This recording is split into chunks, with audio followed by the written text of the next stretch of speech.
Bien, tout de suite à mon sujet, c'est-à-dire que dans le cadre de cette journée consacrée aux applications du numérique aux arts et aux droits, je vais exposer et examiner l'œuvre d'un chorégraphe contemporain qui s'appelle Arkady Zaides, et ce, non pas tant pour voir dans quelle mesure les outils numériques s'appliqueraient ou non du côté de la scène. Pour le coup, des applications, il y en a autant qu'on en veut, notamment du côté de la captation et la digitalisation du mouvement.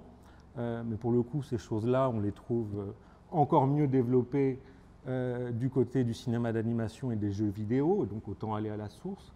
Et ce qui se passe sur la scène, généralement, avec ces techniques-là, ne sont que des techniques dérivées et généralement moins chères et moins performantes parce que les arts du spectacle ont moins de moyens que l'industrie du jeu vidéo. Donc ce n'est pas tant la question des applications du numérique sur la scène qui va m'intéresser que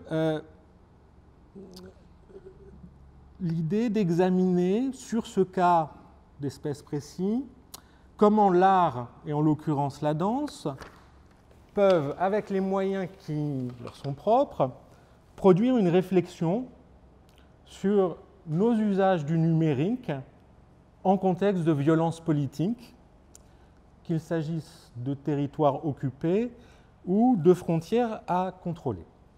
Alors, je comptais initialement décrire et analyser 3 pièces, et pour des raisons d'économie temporelle, je ne dirai en fait quasiment rien de la première pièce, Archive, qui a été créée en 2014, et je vais me concentrer essentiellement sur les 2 dernières.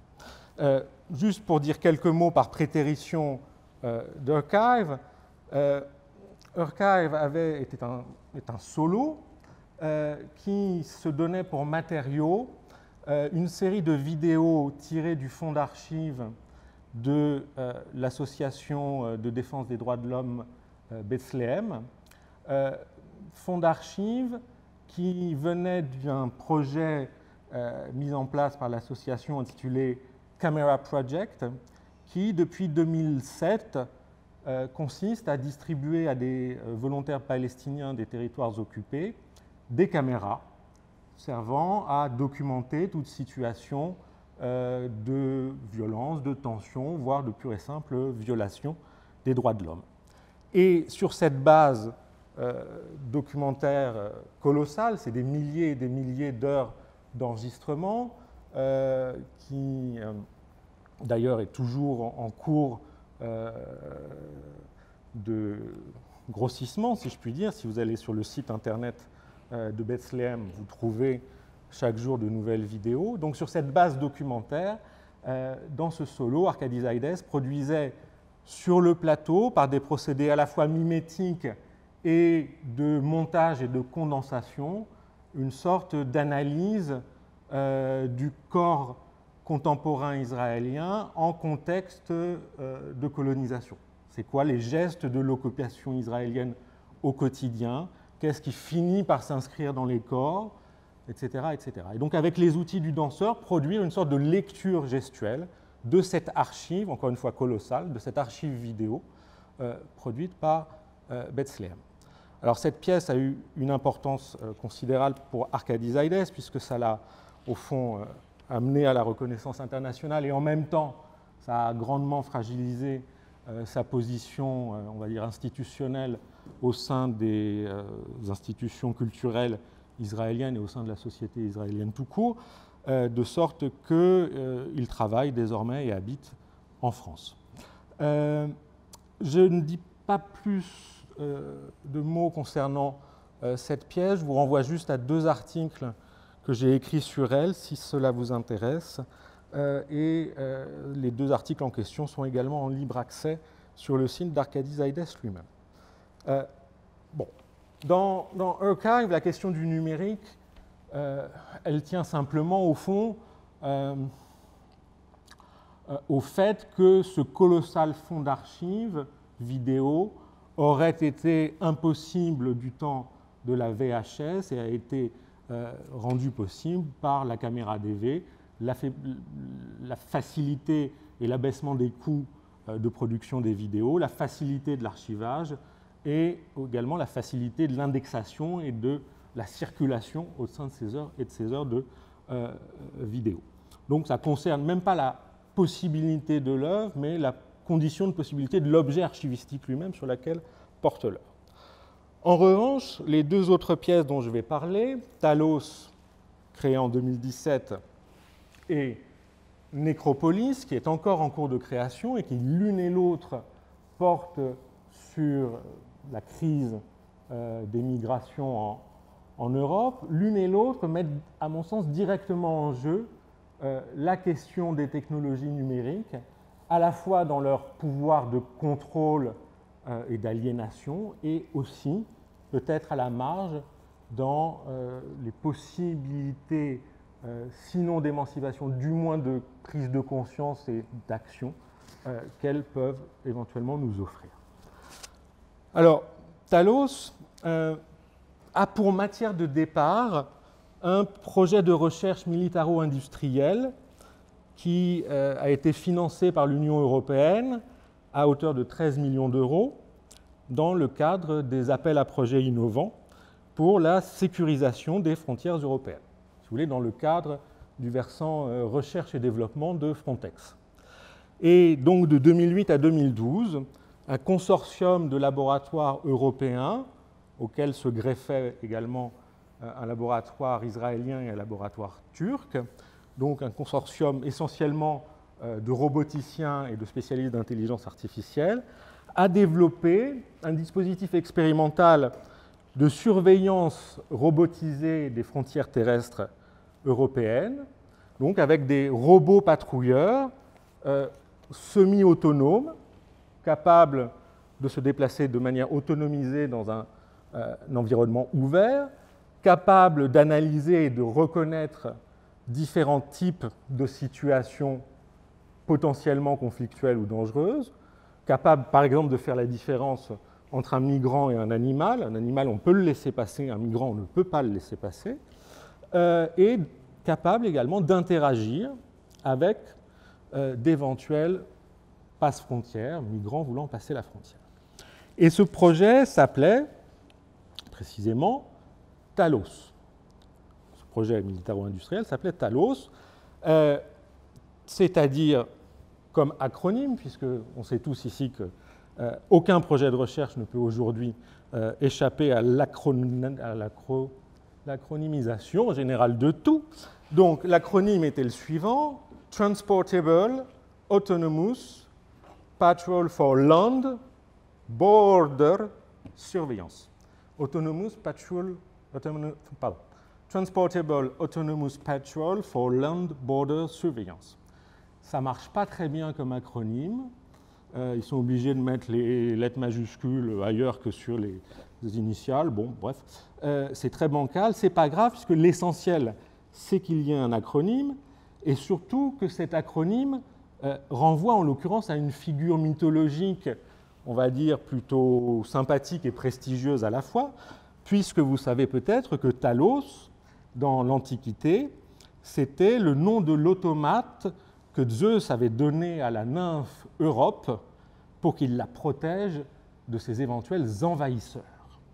Donc, rien qu'avec ce nom et rien qu'avec la pratique de l'acronyme, on a déjà une sorte de double masque ou de double euphémisation qui va substituer donc à ce projet de surveillance robotique des frontières terrestres européennes, et bien cette gentille figure de Talos qui, pour nous, évoque au fond les contes et légendes de la Grèce antique qui, parmi ceux d'entre nous qui ont déjà un certain âge, faisaient l'objet de nos lectures passionnées dans la petite bibliothèque verte. Donc voilà, Talos s'articule à cette figure au fond sympathique et rassurante du bon géant antique. Le rapport final du projet lui-même, Talos, est public, disponible sur Internet. La loi européenne l'y oblige. Tout projet européen financé doit faire l'objet d'un rapport public. Il n'en reste pas moins, je dois vous l'avouer, assez fastidieux et difficile à lire. Cependant, sur la base de ce rapport et sur quelques autres éléments, on va dire, promotionnels élaborés par le consortium. La pièce de danse, Talos, cette fois, sur cette base documentaire, propose de reconstituer de manière semi-fictionnelle ce qu'a pu être, ou ce qu'aurait pu être, une présentation technico-commerciale du système auprès de ses financeurs publics et privés, ainsi qu'auprès de ses éventuels usagers.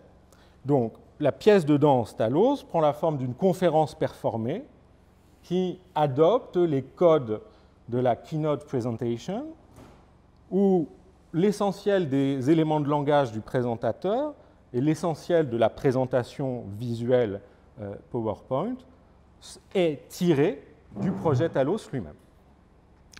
Et au fond, les éléments qui ressortent de cette présentation, j'en retiendrai 3 pour aller très vite.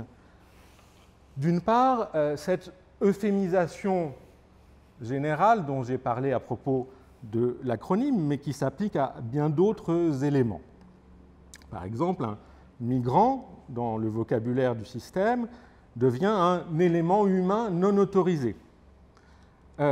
Et cette fois, en termes de modélisation et de rendu visuel, un migrant sur l'image devient un point bleu, tandis que les policiers sont, eux, représentés par des points noirs. Donc, euphémisation verbale, euphémisation iconique à travers un design visuel relativement doux et pastel, on va dire, ce sont des tons gris et c'est plutôt rigolo, ces petits points bleus qui s'agitent. Deuxièmement, cette euphémisation langagière et visuelle, en s'associant à la nécessaire modélisation numérique qui permet de faire fonctionner les machines, un point pour un être humain, aboutit également, ou vise à produire également, une parfaite anesthésie morale chez les commanditaires comme chez les utilisateurs. Au fond, il n'est plus ici question d'être humain et de situations singulières, mais d'ensemble de points noirs, les policiers, d'ensemble de points bleus, les migrants, et de différents types possibles de configuration aux frontières que la machine connaît à l'avance, qu'elle a analysées et par rapport auxquelles elle peut en temps réel réagir. Et évidemment, ici, d'un point de vue cette fois spectaculaire ou dans le temps de la performance, la comparaison des images modélisées et numériques à gauche, d'une part, et des vues de drones sur des situations réelles aux frontières à droite, dont elle s'inspire, cette comparaison a quelque chose d'immédiatement frappant et sensible dans le passage d'un moment singulier à un temps T à une frontière à, de l'autre côté, une modélisation numérique. Et de fait, évidemment, on ne peut pas reprocher à une machine d'être une machine, c'est-à-dire d'être anesthésiée moralement, puisque pour une machine, le réel, au fond, le réel n'est jamais qu'un cas particulier du possible. Une combinaison particulière de données qui remplissent les variables d'une combinatoire d'ensemble et se trouve être le cas. Mais au fond, le fait d'être le cas, le fait d'être réel, n'est qu'une variable de plus venant s'ajouter à l'ensemble des autres variables. Ce que je veux dire par là, c'est qu'une machine ignore ce qui fait le poids du réel lui-même et de la singularité, c'est-à-dire ignore le sérieux et l'irréversibilité de la mort. Dès lors que le possible est exactement sur le même plan que le réel, c'est qu'au fond, on a oublié que nous allions mourir. Et c'est peut-être justement pour cette raison que les promoteurs du système Talos se sont, dans le projet lui-même, encore gardés d'associer ou d'équiper les robots patrouilleurs d'armes, qu'elles soient létales ou non létales. ils ont volontairement, dans cette phase exploratoire, suspendu la question des armes létales ou non létales dans les machines, même si Zaides, lors de discussions avec la directrice du projet, a bien compris que ça avait été une question interne vive et qu'en définitive, c'était l'horizon, ou qu'il y avait une demande des commanditaires possible. Et sur ce point-là, la pièce de danse, cette fois Talos, ne fait d'une certaine manière vers la fin qu'extrapoler, en se concluant sur la question de savoir s'il faut mettre des armes ou pas au système, et en disant c'est aux utilisateurs de le décider. Alors, je vous montre juste un rapide extrait pour que vous ayez une idée.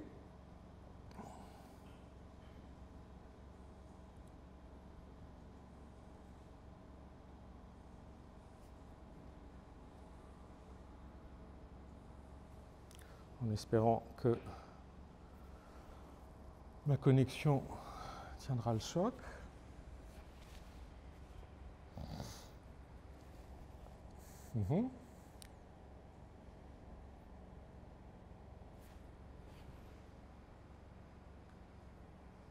Bon, alors, en attendant que ça charge, en espérant que ça charge. Ah oui, d'accord.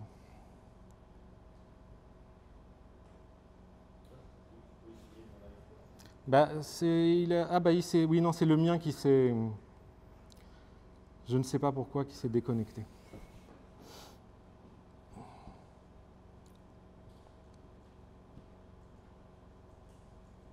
Voilà. C'est bon.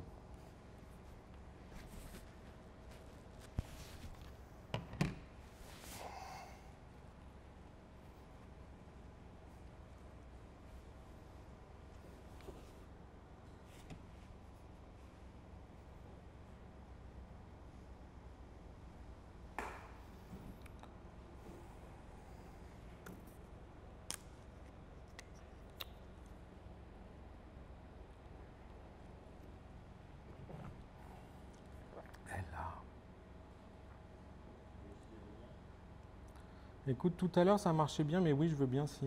Ouais, ça y est, c'est bon.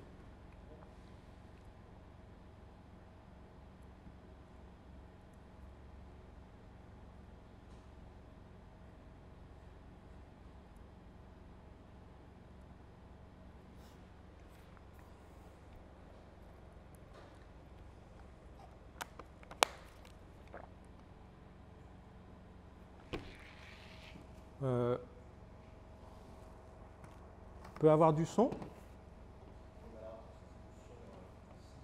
Ah.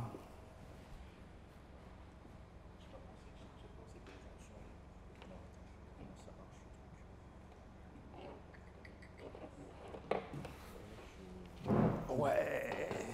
J'essaie de voir si c'est le technicien.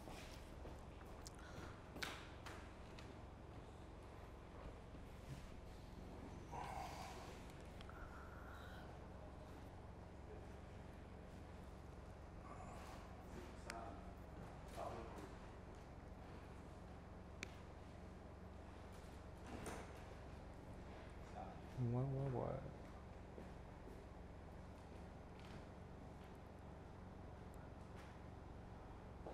Bon, bah, vous l'aurez une première fois sans le son, une seconde fois avec le son. Ça va où? Bonjour. Je sais pas si... Ouais. Je sais pas si vous m'entendez pas. Hop, on y va? Ouais. Un essai, je vais vous dire. Attendez.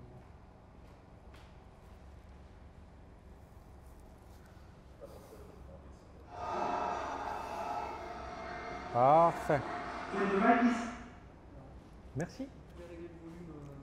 Bah, moi-même. Ouais, c'est ça. Ouais, ok. Merci.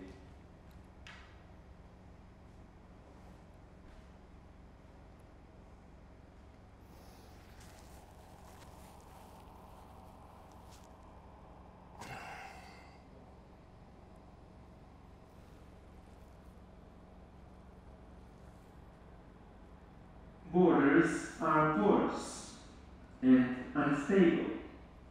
The task of securing the border is complex, since ancient ancient times, humans have been busy inventing different systems for protection. In comparison to humans, robots are more durable. They never get tired. Recent developments have made significant improvement in making robots move autonomously, opening a new field of research. The Greeks imagined a giant automaton made of bronze that would protect the border of the island of Crete, Talos. Today, mobile and automated technology can correct and even replace the current European border protection system. Each device is able to control and cover a territory of approximately 10 kilometers. It moves and scans the environment using precise topographic simulation. The robotic device used for border patrol consists of different components that allow the device to perform its two main tasks, to move and to detect.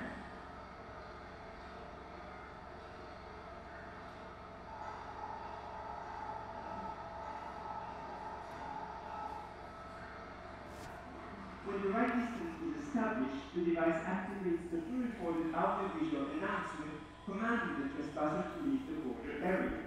The trespasser maintains his position, the device positions itself using the predefined. If the trespasser obeys the command, the device is returned to the scanning fish. If the detected trespasser advances in a group by land, the squadron surrounds the group. If a large group of trespasser is detected, the network of devices deploys a different trespasser has to be relocated. The device is calculating the shortest possible path. The device is scanned for specific patterns of behavior and use facial recognition to allocate potential threats. Bon. Donc ça, c'était le trailer du spectacle qui donc procède à une sorte de montage de différents éléments. Il y aurait beaucoup de choses à dire sur l'ensemble de cette pièce.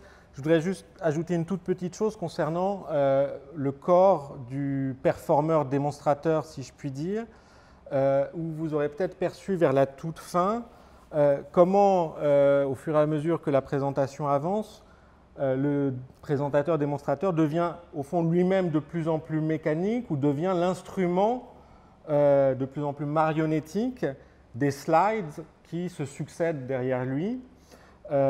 Et finit lui-même par s'en mêler les pinceaux ou à être le jeu ou le jouet du système qu'il est censé activer. C'est l'une des petites opérations chorégraphiques qui interviennent dans cette pièce, qui sinon est une pièce très minimale et se contente de réactiver sur un mode semi-fictionnel ce qu'a pu être une présentation technico-commerciale du système.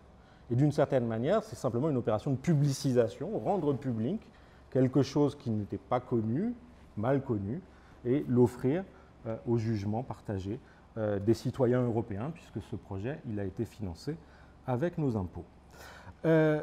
Donc là, on a affaire évidemment à une claire dénonciation de l'intelligence artificielle et de la robotique dès lors qu'elles sont mises au service de la chasse aux migrants, avec cette forme très simple, très directe du reenactment semi-fictionnel. J'en viens, et si ça vous intéresse, vous pouvez trouver un article ou un texte sur cette pièce, toujours sur le site d'Arkady Zaides. J'en viens au dernier projet, qui est encore en cours de création, qui sera créé à l'été prochain, et qui, en ce qui concerne le rapport aux technologies numériques, toujours dans le contexte de la crise des migrants, pourra jouer comme une sorte de contrepoint ou de dimension, cette fois, sinon d'espoir, du moins de potentiel militant et activiste des nouvelles technologies, donc ce projet Necropolis. Je lis simplement la note d'intention de la pièce, que j'ai juste traduite en français. Le 20 juin 2018, Journée mondiale des réfugiés, le quotidien anglais The Guardian a publié une liste comptabilisant la mort de 34 361 réfugiés et migrants ayant essayé d'atteindre l'Europe depuis 1993. De tels désastres sont d'habitude pris en charge selon des procédures institutionnelles standardisées, presque automatiques. Des pathologistes et des experts en médecine légale, c'est toujours compliqué de traduire forensic, sont déployés pour rassembler les données médicales et biologiques auprès des corps et des proches survivants à des fins d'identification. Pourtant, cette procédure n'a pas été suivie pour les victimes de la crise actuelle des migrations aux portes de l'Europe. Au fond de la mer, sur les côtes et les îles, une masse de corps décomposés et de fragments de corps raconte l'histoire d'un collectif dont le fantôme flotte au-dessus du territoire européen. Pour cette recherche, Arkadizaides et son équipe se sont plongés dans les pratiques de médecine légale pour concevoir une nouvelle base de données virtuelles documentant les restes de ceux dont la mort demeure à ce jour pour l'essentiel non reconnue. Cette archive en évolution, cette carte, ce site nommé Nécropolis, s'étend vers toutes les directions dans l'espace et le temps, croisant les mythologies, les histoires, les géographies, les mouvements et les anatomies de ceux qui se sont vus accorder l'entrée dans la cité des morts. Alors, au point de départ de ce travail, il y a je dirais, deux éléments. D'une part, il y a la liste à laquelle il est fait référence, qui, au moment de la note d'intention, comptait 34 361 morts, qui, à la dernière mise à jour qui a eu lieu en avril 19, en comptait déjà 36 570, et j'ai bien peur qu'à la prochaine mise à jour, nous ayons passé le cap des 40 000. Liste qui donc est colossale, c'est 57 pages sous cette forme, pardon, elle n'est pas là la liste, je pouvais la trouver ailleurs. 57 pages sous cette forme extrêmement dense. Voilà. La liste, en général, qu'est-ce que ça fait une liste ? Ça rassemble ce qui est épars et dispersé. Donc, cette liste, de ce fait, elle a au moins l'avantage de contrebalancer l'effet, si je puis dire, de mithridatisation morale à laquelle nous sommes habitués, c'est-à-dire une petite catastrophe par-ci, une moyenne catastrophe par-là, un mort là, un mort là-bas, qui fait qu'à la fin, on ne se rend plus compte de rien et que, en revanche, avec cette liste, on est confronté à un effet de masse terrible, qui donc a un impact. Mais cet effet de masse terrible, il a une contrepartie non moins terrible, qui est une sorte d'effacement inévitable de la mort individuelle, l'effacement de la tragédie à chaque fois radicalement singulière, qui est la fin d'une vie humaine, laquelle s'efface devant le poids des grands nombres.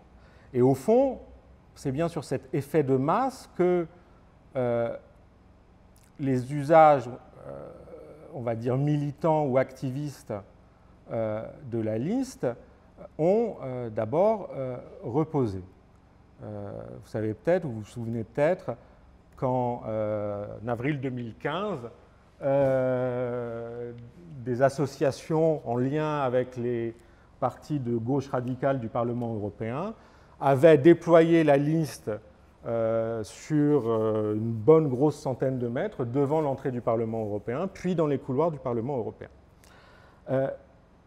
C'est bien, c'est utile, mais il manque quelque chose qui est justement un maintien de l'individualité de ces morts. Et c'est là que j'en viens à la seconde source, du moins second impetus du spectacle, et qui est lié à ce naufrage terrible d'avril 2015, qui est le plus grand naufrage connu en mer Méditerranée depuis la fin de la Seconde Guerre mondiale. Ce bateau qui contenait plus d'1 millier de personnes et qui s'est heurté à un porte-conteneurs portugais et qui a sombré immédiatement et pour lequel seulement 28 survivants ont été repêchés. Et ce bateau, ou cette catastrophe, avait à l'époque suscité l'émoi général en Italie et en Europe, et Matteo Renzi, alors Premier ministre, était engagé à le faire renflouer, et de fait le bateau a été renfloué, il a été ramené en juillet 2016 en Sicile, et c'est là que j'en viens à la source la plus importante, la médecin légiste Cristina Cataneo qui dirige le laboratoire, on va dire, de médecine légale à Milan, a engagé un travail colossal avec son équipe et des volontaires d'identification de l'ensemble des corps. Et elle narre cette expérience et cette entreprise dans un livre qui vient d'être traduit en français, Naufragés sans visage, donner un nom aux victimes de la Méditerranée. Et où là, si vous voulez, par rapport à la liste, on est dans la démarche, non pas inverse, parce que ça ne sert à rien de les opposer, mais dans une démarche qui la contrebalance par le vœu radical d'identification singulière, de prise en compte du cas chaque fois singulier, qui est une manière de faire exister, au-delà de la mort, ces personnes. Et toujours sur le même bateau, à propos de ce même bateau et de cette même catastrophe, vous savez, vous avez peut-être anticipé que ce bateau, c'est celui qui a été exposé à la Biennale de Venise. Le bateau de Sicile a été, avec des fonds essentiellement suisses et le soutien de la galerie de l'artiste Christophe Büchel, transféré de Sicile à Venise pour être exposé comme œuvre d'art ou comme mémorial ou comme monument intitulé Barca Nostra, pour la grande biennale d'art contemporain de Venise, avec, comme vous le voyez, à la fois les effets d'esthétisation terribles et, dirais-je, de décontextualisation au profit d'une valeur essentiellement, au fond, allégorique et emblématique. Ce qui compte, c'est la puissance d'emblème de la chose, plus que la factualité des 800 ou des 1000 personnes qui sont mortes. Et c'est d'ailleurs ce qu'assume parfaitement l'artiste. C'est un monument collectif et un mémorial. Un peu plus loin, c'est un emblème de la crise et du naufrage politique auquel nous participons. Or, ce à quoi je veux en venir par rapport à ces deux sources et ce détour, c'est que le projet de Nécropolis, ça vise à conjoindre, si je puis dire, la vertu de masse de la liste et sa dimension follement, parce que impossible à réaliser, exhaustive, son vœu d'exhaustivité, donc conjoindre l'approche massive de la liste à une approche volontairement individualisante, prenant en charge le singulier comme tel, donc un peu sur le modèle de ce qu'a fait Cattaneo dans l'expertise médico-légale. Et j'en viens directement à ce que ça veut dire.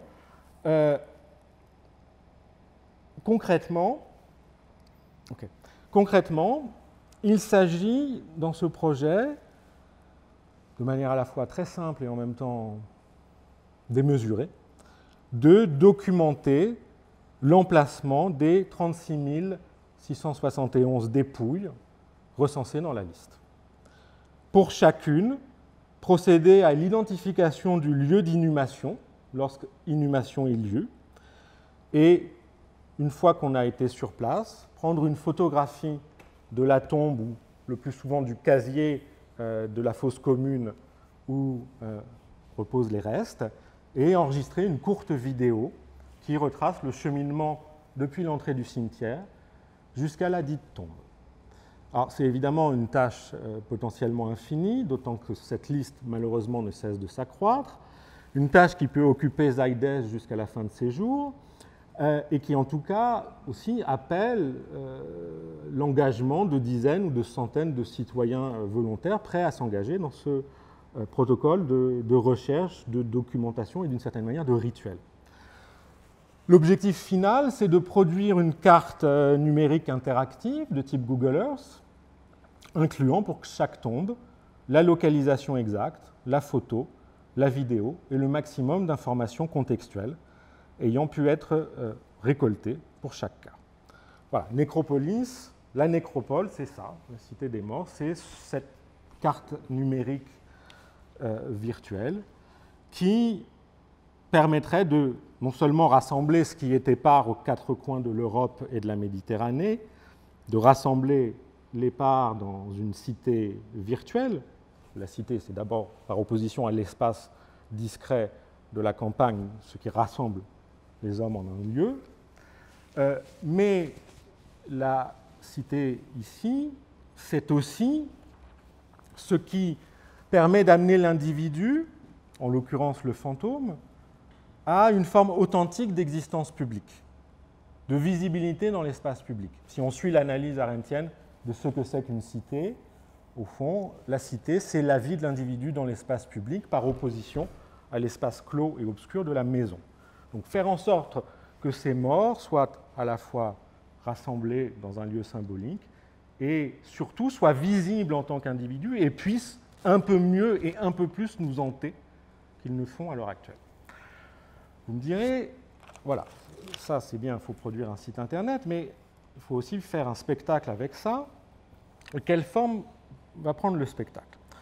Je pense que l'objectif du spectacle, il n'est que d'aider à construire la nécropole elle-même et aider à engager certaines personnes du public, à s'engager dans le processus lui-même en leur communiquant le protocole de réalisation. Mais je vous explique très rapidement en quoi consiste le spectacle, ou l'état actuel, puisqu'il n'a pas encore été créé. Il s'agit à chaque fois de partir du lieu où on est.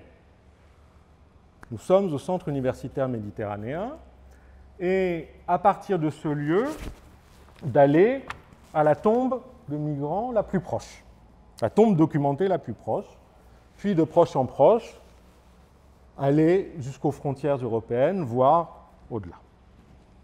Dans mon cas, en anticipant cette présentation, je pensais évidemment m'intéresser à Menton et à la frontière avec Vintimille, qui, depuis la fermeture de la frontière franco-italienne en 2015, est devenue particulièrement accidentogène, pour ne pas dire criminogène, selon le point de vue qu'on adopte. Et effectivement, très rapidement, dans la liste, je suis arrivé à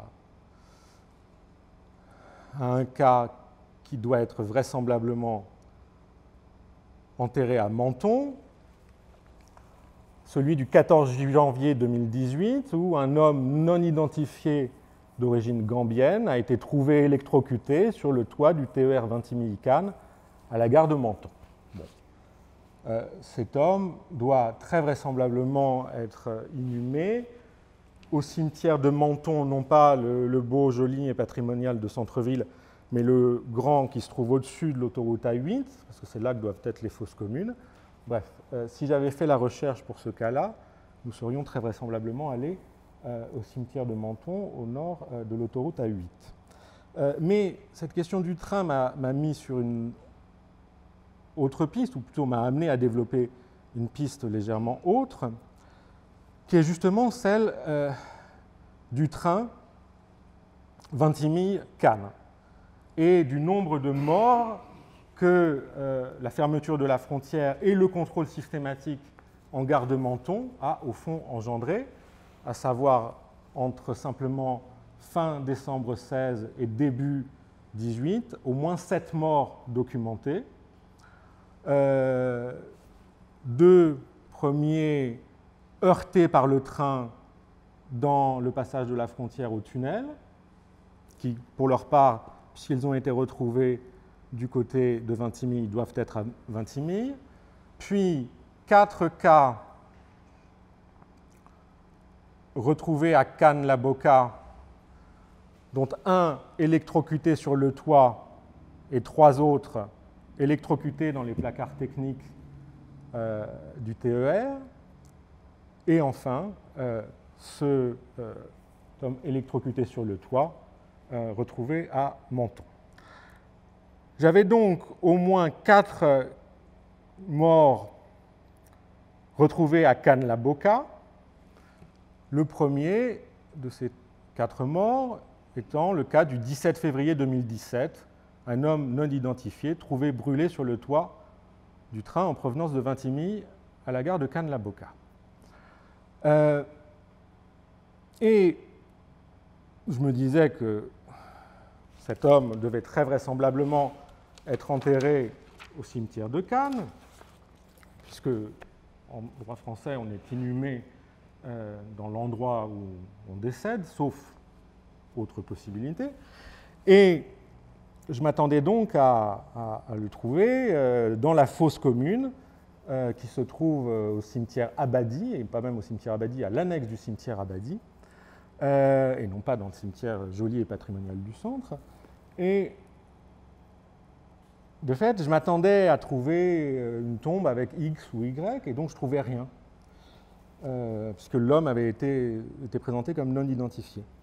Et en interrogeant un peu longuement la personne de l'administration du cimetière, après de longues errances et des rebondissements que je vous épargne ici, même s'ils sont en fait assez intéressants, nous nous sommes aperçus que ce cas du 17 février avait finalement été identifié après d'assez longues procédures d'autopsie et de procédures médico-légales et l'enquête de police indispensable, et que dans le permis d'inhumer, son nom était donné, son âge, donc le cas du 17 février 2017, c'est un homme qui s'appelait Daouda Ba, né en 2000 au Sénégal, découvert donc brûlé et électrocuté sur le toit du 20e Khan le 17 février 2017 et inhumé 9 mois plus tard, suite au délai médico-légal, au cimetière annexe de Khan-Laboka. Et donc nous allons du CUM au cimetière.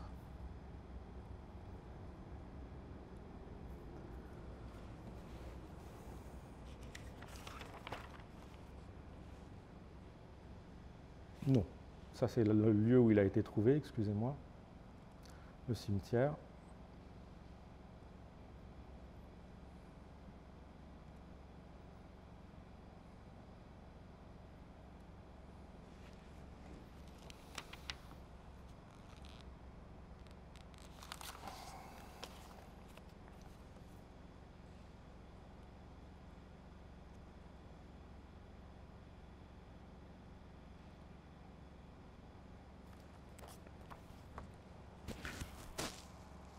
Et donc, je suis allé jusqu'à cette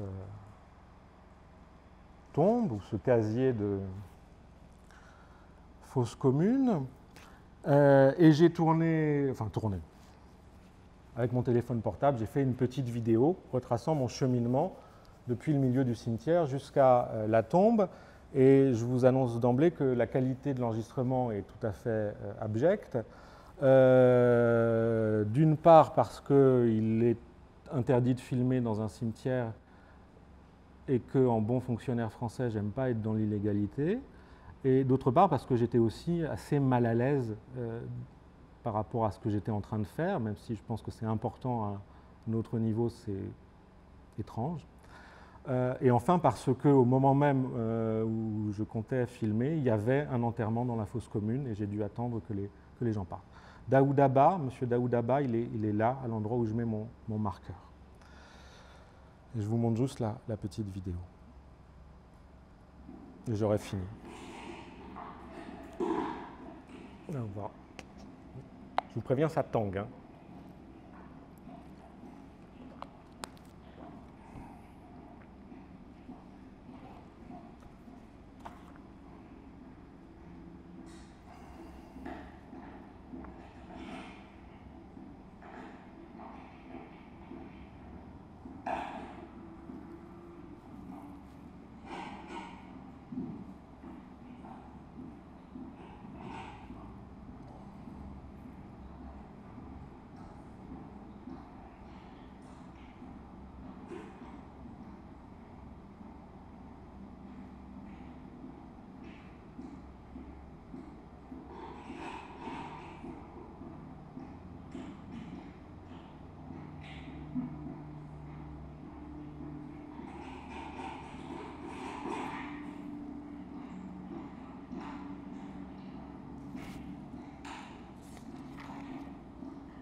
les premiers casiers gris que vous voyez à droite, ce sont les fosses communes.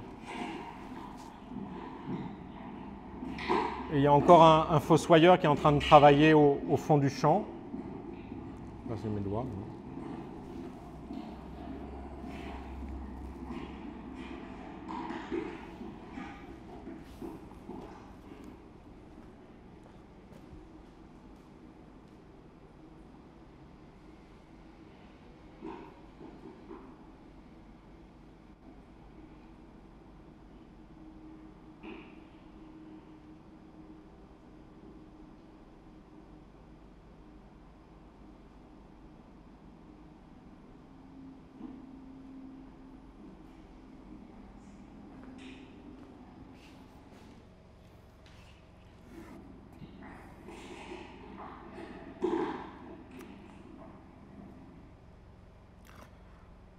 Voilà donc pour conclure quelques éléments de cette nécropole virtuelle en cours de construction qui vise donc à produire une sorte d'archive individualisante qui joue tout à la fois sur les grands nombres, sur la masse, sur l'exhaustivité et qui en même temps puisse faire en sorte de faire exister chaque cas comme cas singulier qu'il s'agit d'aller honorer selon des rituels variables, et en tout cas faire en sorte d'éviter toujours autant que possible l'élévation vers la valeur emblématique ou allégorique, qui me paraît ici être le pire piège, et notamment celui qui est illustré à Venise. Ce qu'on en tient en retour, c'est certainement pas grand-chose, c'est infime face à la gravité de la crise, et en même temps on peut se dire que d'une certaine manière, cela permet peut-être à Daoud Abba d'arriver au bout du voyage, d'atteindre une cité qui n'est sans doute pas celle qu'il voulait, mais une cité des morts, où, avec ses semblables, il accède à une certaine forme d'existence publique, quoique fantomatique, et que cette existence-là, elle ne doit pas cesser de nous hanter. Daoud Abba avait 17 ans, c'était un jeune comme les autres, aussi unique et irremplaçable que n'importe quel autre. En outre, il était mineur et sa mort aurait été très facilement évitée si l'État français n'avait pas décidé depuis 2015 d'enfreindre systématiquement ses propres lois à la frontière franco-italienne. Je vous remercie de votre attention.